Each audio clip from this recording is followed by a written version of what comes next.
We're going east. We're going all the way to New England and the Patriots. Outlook for 2024 with the man who knows them best, Mike Debate of Locked On Patriots. What to expect from young quarterback Drake Maye and a new regime with those Patriots. And how about AFC East? Are they ready to make some waves there in that division? All that and more coming up on today's Peacock and Williamson.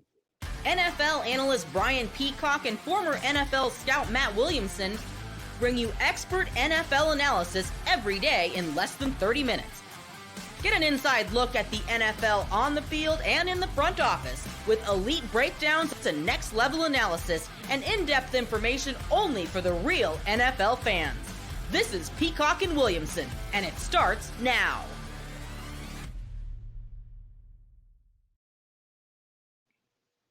Welcome to the Peacock and Williamson NFL Show. Brian Peacock here without Matt Williamson. He is on vacation. Joining me today in his stead is Mike Debate. He is the host of Locked On Patriots. You can find him on Twitter at MDebateNFL. Of course, you can follow me at BD Peacock. And as always, get those mailbag questions in at BD Peacock, at Williamson NFL, or drop a question in the YouTube comments. And for all the everydayers out there, we love you. We appreciate you being subscribed. If you're new to the show, hit that subscribe button on YouTube or wherever you are listening to this podcast on the Locked On Podcast Network, your team every day. And Mike Debate's got your team every day if you are a Patriots fan. How you doing, Mike? How was this offseason? It was some upheaval there with the Patriots. I mean, 20-year dynasty with Bill Belichick, and Tom Brady leaves. A couple years later, Bill Belichick leaves. So a new regime, some ties to the old regime, but we've, of course, got to start there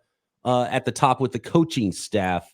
And what have you learned so far about Jerod Mayo when he was a player, now as a defensive coach, and now the head coach of the New England Patriots before we've actually seen his team perform on the field with him being the head guy in charge? Yeah, Brian, I think lesson one when it comes to Jerod Mayo is that he hasn't changed that much from being a player to a coach. And I mean that in a positive way. He still maintains that level of stark raving passion for football. And I don't think anyone was ever going to take that away from him. You can see it when he's on the field, when he's coaching his guys, when he's speaking to the media. He's candid, he's raw, he's very direct, but he's going to tell you exactly how he feels and what he sees on the field. And I think that's something that is a little more transparent. Definitely the media and the fan base has seen that a major difference between what Jerod is bringing to the table and what Bill brought to the table for so many years. But the fundamentals on the field are still principles, bedrock principles that the Patriots are not willing to just go ahead and toss out. Yes, they're not going to have the do your job banners flying in Gillette Stadium's locker room or above the practice field any longer. But that Patriot way, even though it's not being called out, is still very much on the field. Make sure you're fundamentally sound. Make sure you're focused on football, and then the fundamentals and the teaching materials will come. That, to me, is refreshing, and I think it's a smart move by Jerod, by Elliott Wolf, by the Kraft family, who obviously put this all in motion. You want to maintain that level of discipline because it worked up here for so many years. Maybe the message of Bill Belichick wasn't necessarily the message they wanted to continue into this next generation of Patriots, but those principles are always going to be there. All right, Patriot way still intact, so they're not going to suddenly stop asking guys to do their job. That's the good news, I think, for the New England Patriots. Let's stay on the defensive side of the ball first, because there's tons to talk about on offense and personnel-wise, scheme-wise. Anything changing? What's this defense going to look like? Is it still going to be the thing that everything else is built around with the New England Patriots? Yeah, absolutely. This defense will continue to be the strength of this team. And look, one of the big ways that the Patriots defense grew last year by leaps and bounds was the run defense. Finished top third in runs in, running yards allowed. I mean, this is the team right now that a couple of years ago struggled to defend the run mightily. They've done a very good job of fortifying their front seven. DeMarcus Covington being retained as the defensive coordinator was a brilliant move by the New England Patriots because you're building on strength. You're building on what this team is predicated on. Christian Barmore made a huge leap last year, fully healthy for the first time and massively productive, one of the best defenders on this team.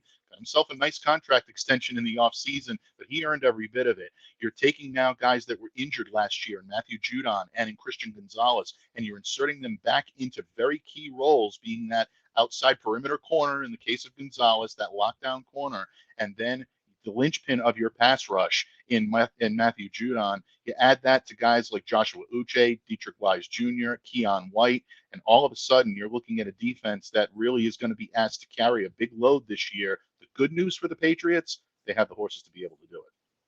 Yeah, can they win those games by 3 instead of losing by 3 is probably a big question right now going into this 2024 season. Is it Covington, the defensive coordinator, or the head coach Jerod Mayo that's going to be calling the plays? Right now, it's looking like it's going to be Covington. He had said during several meetings with the media that he's looking forward to flexing his muscle. Of course, Jerod Mayo is there always as a safety valve, and I think you're going to see a lot of this in training camp. We haven't seen the Patriots tip their hand yet in mandatory minicamp, rookie camp, things of that nature. They've been very conservative in what they've showed to the public. In training camp, I think you're going to see a lot more of that. If DeMarcus is calling right out of the bat, I think that's a sign that the job is his. If he's not, you might see Jerod maybe take a little bit more of an active role in that regard. But eventually, by mid-season or season's end, it's going to be DeMarcus Covington's show. What do you expect from year 2 cornerback Christian Gonzalez? It clearly a talented guy, ran into some injuries last year. Things looked very promising. Is he the next true shutdown corner potentially? Because he's got that kind of ability, and obviously you can do a lot more up front if you have a guy with that kind of ability on the back end to go with. Kyle Duggar, who's coming to his zone. You got Jabril Peppers at safety, Marcus Jones in the nickel, the other Jones, all the Joneses there, Jonathan Jones, Marte Mapu. I don't know what his role is as a kind of do everything guy, the 3rd round pick from that 2023 class. A lot of young defenders there in the secondary, but specifically Christian Gonzalez. What do you expect from him in his second season? Yeah, I think he is the shutdown corner for this team without question. And I think he has the ability to be one of the better shutdown corners in the AFC this year. He was well on his way to already getting off to an amazing start when he was named Defensive Rookie of the Month for the month of September. You recall all of the plays that he was involved in going against top wide receivers in this league, guys like Garrett Wilson and Tyreek Hill, and shutting them down and keeping them as non-factors in these games. He even had a pretty nice sack on Jalen Hurts in the opening game against the Philadelphia Eagles. So this is a kid that knows how to draw a beat on the ball as well as being a lockdown defender. Again, with a torn shoulder labrum, you worry about his ability to go up, make contested plays. That's about the only thing right now. From what we've seen on the field, Christian looks great. He looks healthy, and he looks like he's ready to take that next step. And the other thing, Brian, that I really love what I see about this kid is he's being vocal on the field. He's directing traffic. He's telling guys, especially some of the younger corners that he's working with, guys like Alex Austin and Isaiah Bolden that are competing for reserve spots on this roster. He's doing his best to make sure that those guys are in right position, and he's taking an authoritative role on this team. Not something he was noted for at Oregon. He didn't have to be. A lot of people question whether or not he was strong enough to take on that role. With Christian Gonzalez being a vocal leader as well as a leader by example on the field, that can only elevate his game. So I love seeing him in a Patriots uniform, and I can't wait to see a lot more of him this year. Obviously, a huge franchise-altering decision made in April when the Patriots drafted Drake Maye. In a minute, next segment, I want to speak a lot more about Drake Maye, actually the player, and what we can expect there from him with Jacoby Brissett and how that might all work out. But I want to first touch on the front office because Matt and I on this very program have talked a lot about how Bill Belichick, the GM, made Bill Belichick, the head coach's job very difficult at times, especially in recent years with some of the draft classes and some of the direction of the roster that was being built there. Now with Elliott Wolf, is he actually the GM? Who's making the decisions there? What is the overall change in front office philosophy? Because I have to imagine that changed more than a defensive philosophy did for this football team this offseason. Yeah, absolutely. This is Elliott Wolf's show. He is the executive vice president of player personnel, which is basically like saying he is the de facto GM. That is not his official title, but he holds that role. He ran the draft essentially and ran free agency. I know Matt Groh, director of player personnel, is still very much involved in the day-to-day operations here. Obviously, Elliott's got a good brain trust around him. Alonzo Highsmith, longtime advisor, and really, I think maybe mentor, associate is a good way to put it, to Elliott Wolf, is in that front office as well. So he's got a pretty good brain trust around him. But look, Elliott comes to this job with tremendous pedigree. Everyone knows about what his father Ron did and the job that he did in being able to construct not only championship teams, but teams that were built for long-term success, that were built for long-term succession. Elliott, I think, has done a very good job in retaining hometown talent, keeping guys that he considers core guys in that locker room. We've seen several, one of which Ramondre Stevenson signed a contract extension yesterday. We've got to talk about guys like Barmore and, guys like Kendrick Bourne, and very high quality players, but also high character guys. Hunter Henry is another as well, keeping those guys in the fold. So he's going to have his challenges throughout these next few years as the Patriots decide whether or not they're going to continue to build through younger players, or if these young players are rounding into form and now they want to start adding veterans to make them a contending team sooner rather than later. But I think they've got the right guy at the helm that knows the balance between having the coach's input and then being able to put it into his own. Bill Belichick was one of the most brilliant coaches in NFL history. He always will be, and you'll never hear me say a bad thing about what that guy did on the field, X's and O wise. But you did hit the nail on the head. There were problems and constraints that did result from the way he went about doing his business. And for 20 years, it worked pretty well. But in the modern NFL, as the game tries to evolve a little bit, things have gotten a little different. I think the Patriots have the right system in place now to make sure that they're ready to move on with a changing game. Rookie quarterback Drake Maye. Expectations as a rookie. Expectations projected into the future. What about the receivers and the rest of that offensive passing game and running game for the New England Patriots, and of course the AFC East outlook, where the Patriots might be able to work in as a competitive team now, as a rebuilding competitor in the AFC East, a powerhouse division. More with Mike Debate next.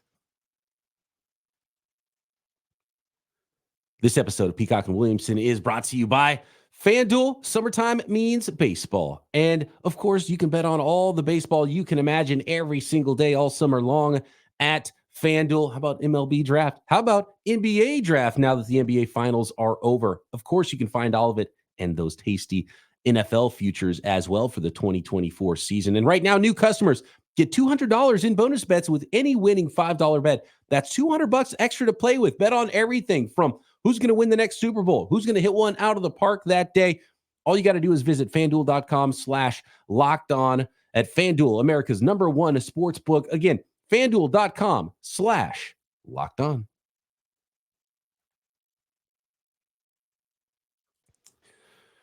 Drake Maye. Talk to me about Drake Maye. Was he their guy all along?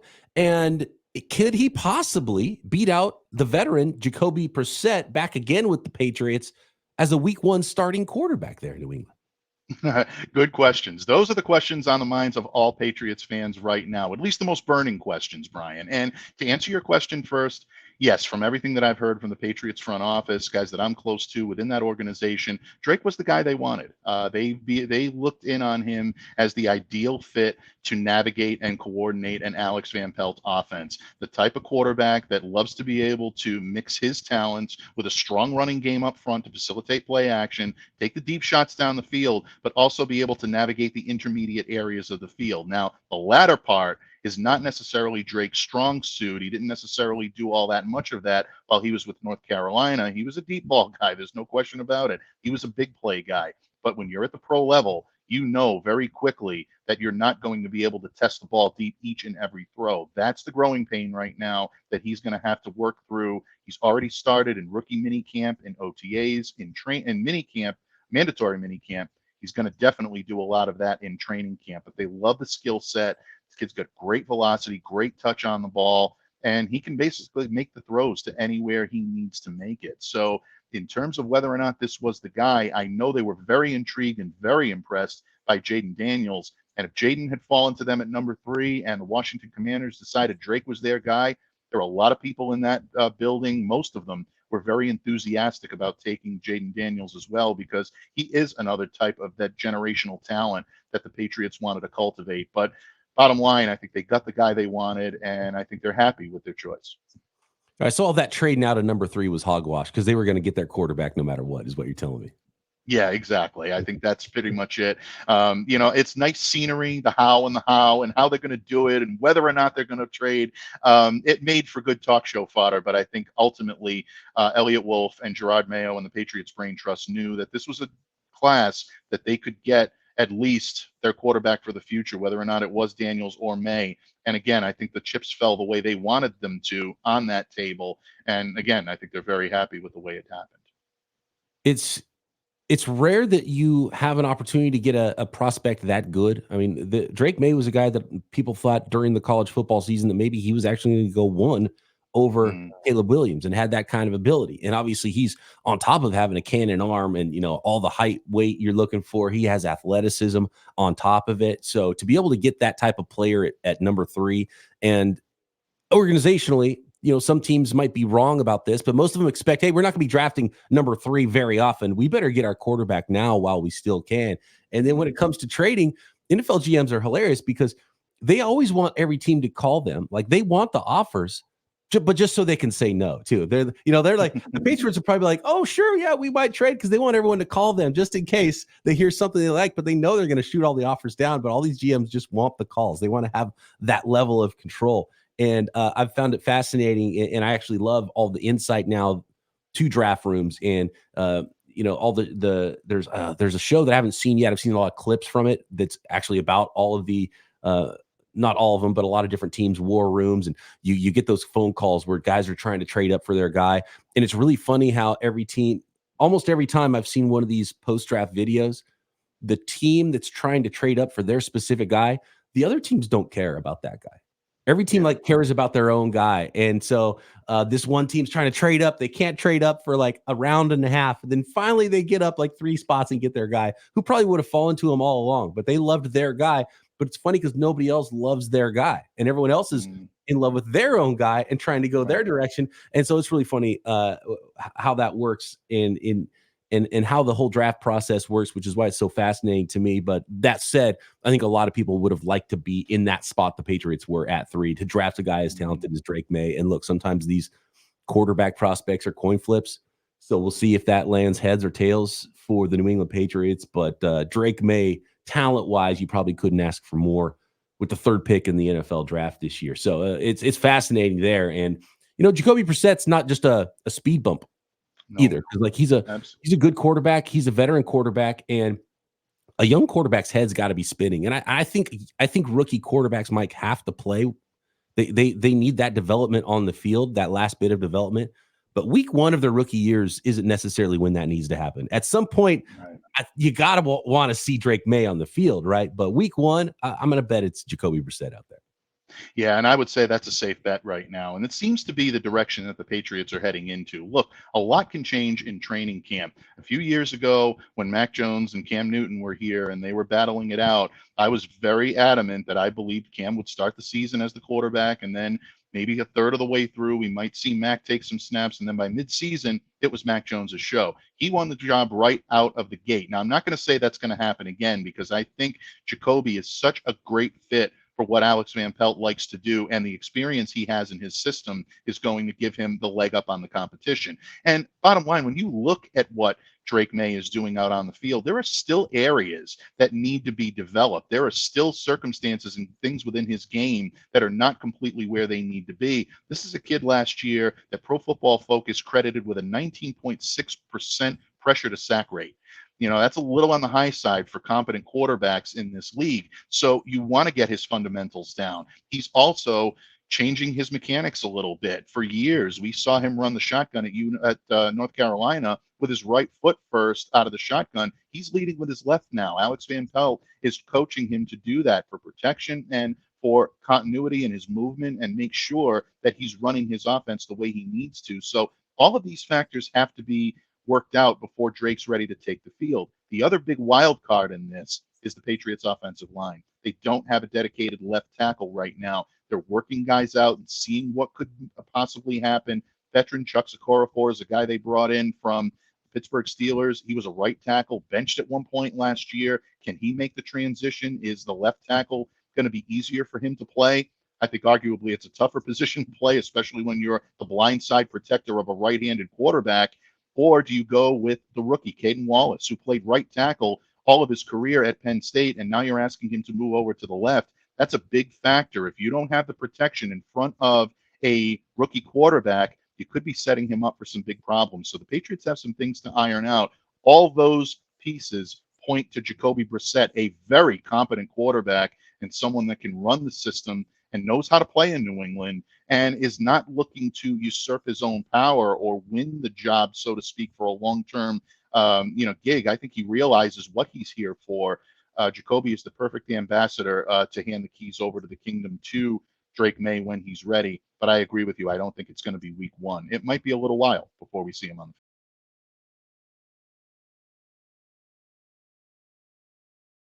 the field.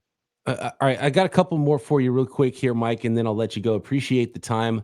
Make sure everyone you're subscribed if you're a Patriots fan, or if you're interested in the Patriots against your football team in the AFC East. There, make sure you're subscribed up to Locked On Patriots every day. Follow Mike at MDebateNFL. I've been a little bit critical of the wide receiver group for good reason for the Patriots the last few years. And one of the things that they've done is they've kind of had like very medium size, medium speed guys. And it's like, okay, because I like a varied squad. I like a basketball team of like, this guy's the power forward, this guy's the point guard, this guy's the, the dunker of the group. And like, so you add Jalen Polk in the draft, you add Javon Baker, and I really like the Javon Baker pick in the 4th round. I thought it was phenomenal value in a player that could potentially be a starter.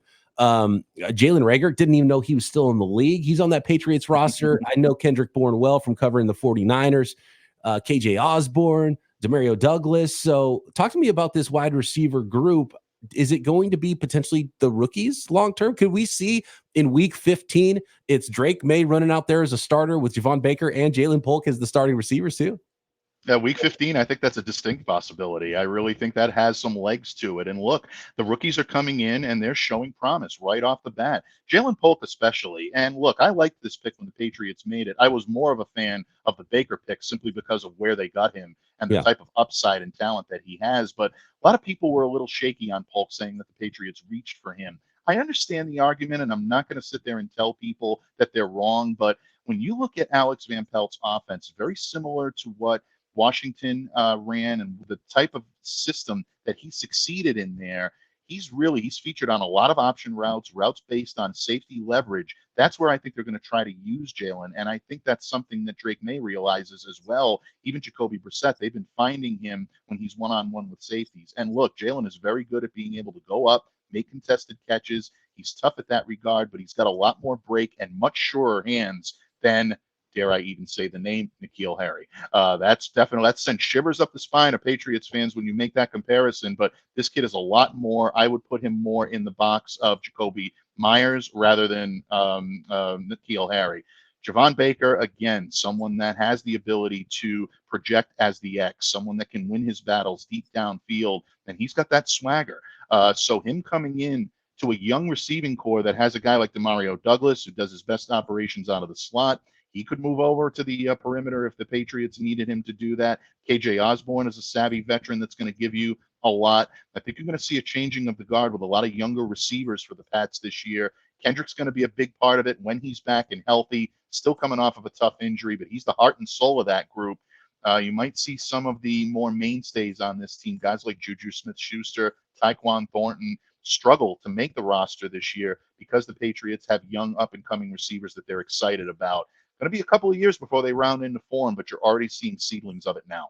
Yeah, I totally forgot about Tyquan Thornton, the 2nd rounder from the 2022 draft, and actually saw a picture of him in the offseason. He was looking pretty ripped. So at least he's putting in work, which is a good sign because you have to be kind of maniacal to be a good wide receiver in the NFL, in my opinion. So if he has that going for him, that's good, even though, he's kind of been that sort of one-dimensional outside guy. But I'm talking about building a basketball team. You need that. So that speed element potentially for the Patriots with Tyquan Thornton if he continues to develop. Your thoughts on the NFC East or AFC East, excuse me, really quick here, Mike. Where did the Patriots land in this division? We just talked about how there might be a rookie quarterback, 2 rookie wide receivers, and maybe a rookie left tackle out there at the end of the year. That's probably not going to lead to a lot of wins necessarily in 2024. You're looking to the future with that group. Who's going to win the AFC East, and why is it the Miami Dolphins? Well, believe it or not, yeah, I do actually have the Dolphins right now penciled in as my division leader and my division winner. I just think they're the most complete team right now. I'm still not willing to bury the Buffalo Bills just yet, because anytime you have Josh Allen, you have a puncher's chance. And I still think there's enough talent on that team for them to make things interesting. The Jets are a wild card. They are a loaded, talented team from start to finish. All over that roster, you've got stars and you've got players that are capable of playing at a high level. If everything rounds into form for them, they're going to be tough to beat. But where's Aaron Rodgers' head at? Are they getting the type of maximum effort from guys like Hassan Reddick and whatnot that are still a little worried about their contracts, things of that nature? A lot of wild cards with the Jets right now. Miami is complete in terms of top to bottom, offense, defense, special teams. I like them right now. You're asking me where I think the Patriots fall in all this. I think you're looking at another finish probably in the cellar of the AFC East. And it pains me to say that, but you're a Patriots fan. It's not about the win-losses this year. You're looking to see how they respond in close games. Can they keep things tight? How do they come back out of the break? That's a late bye week for the Patriots this year. Do they go into it playing hard? Do they come out of it playing hard? If they're playing motivated and they're looking to build on something, that to me is where the victories come for the Patriots this year, not necessarily in the win-loss.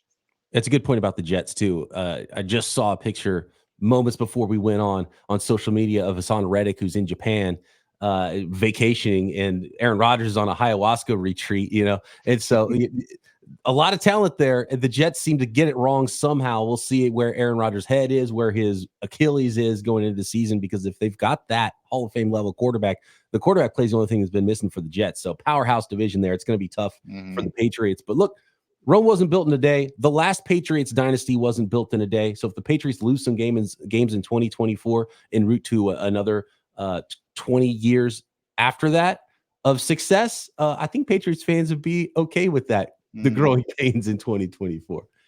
Absolutely. Fantastic stuff, Mike. I appreciate the time.